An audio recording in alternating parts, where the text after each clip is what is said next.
Dea Mulyasari. Di podcast kali ini ada yang spesial nih Dea. Apa tuh? Di podcast kali ini kami mendatangkan dua narasumber yang kami undang langsung dari daerah Aceh, dari daerah di mana cerita Delisa terjadi. Gila-gila, langsung aja ya kita perkenalan langsung sama narasumbernya. Ya, boleh nih. Narasumber kita kali ini cantik banget ya Dea. Gila, kita just kalah saing gitu ya kan. Ya langsung aja kita perkenalan. Kak, siapa sih namanya dan di mana tempat tinggalnya?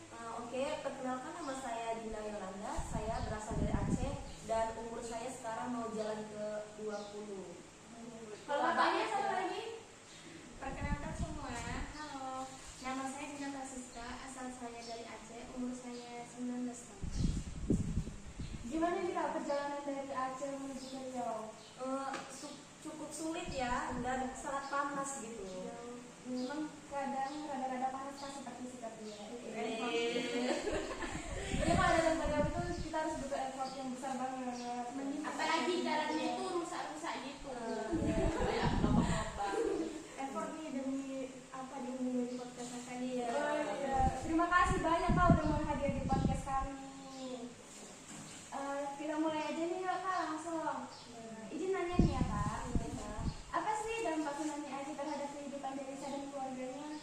Kalau dampaknya sih Kak cukup banyak sih menurut diri saya ini, karena dari dampak itu dia sudah kehilangan keluarganya. Nah, tanya lagi nih Kak, di mana sih Delisa ditemukan setelah tsunami itu terjadi? Delisa ini ditemukan itu di antara puing-puing rumah yang hancur akibat tsunami Aceh. Saat itu dia ditemukan oleh tim penyelamat, kemudian dia itu mendapatkan perawatan yang layak lah kalau dibilang.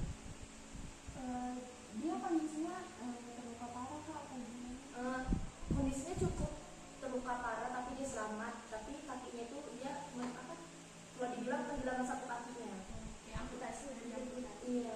Diamputasi selama 3 kali operasi. Lanjut ini ya Kak, kapan sih Delisa berhasil bangkit dari keterpurukan dan menemukan harapan baru? Delisa berhasil bangkit dari keterpurukan dan menemukan hidup baru dan harapan baru setelah ia mendapatkan beasiswa kuliah Kak. Jadi beasiswa ini memberinya kesempatan untuk melanjutkan pendidikannya dan membangun masa depan yang lebih baik dan lebih cerah. Dengan demikian, Delisa ini dapat meninggalkan masa lalu yang sangat kelam ini yang telah. Lanjut nih ya Kak, kapan sih Delisa menemukan harapan baru setelah bangkit dari keterpurukannya? Jadi Kak, Delisa ini berhasil bangkit dari keterpurukan dan menemukan harapan baru setelah ia mendapatkan beasiswa kuliah nih Kak. Jadi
Aceh pada tahun 2000. Ya, apalagi masya Allahnya itu masjid yang sekarang yang udah itu tidak hancur gitu, itu kokoh gitu ya kan. masya Allah gitu ya. Oke Kak, terima kasih udah mau datang ke podcast kami, udah mau bagi ceritanya, pengalamannya. Terima kasih banyak Kak. Boleh dong nanti di lain kesempatan datang lagi ke podcast kami. Boleh banget. Sangat senang hati. Kakak boleh nih kapan-kapan main ke Aceh, nanti kami traktir, kami gratisin deh tiket masuk ke museum. Oh gila, Boleh banget, boleh. boleh. Kami di sini juga berterima kasih loh udah diundang karena kami bisa mewakili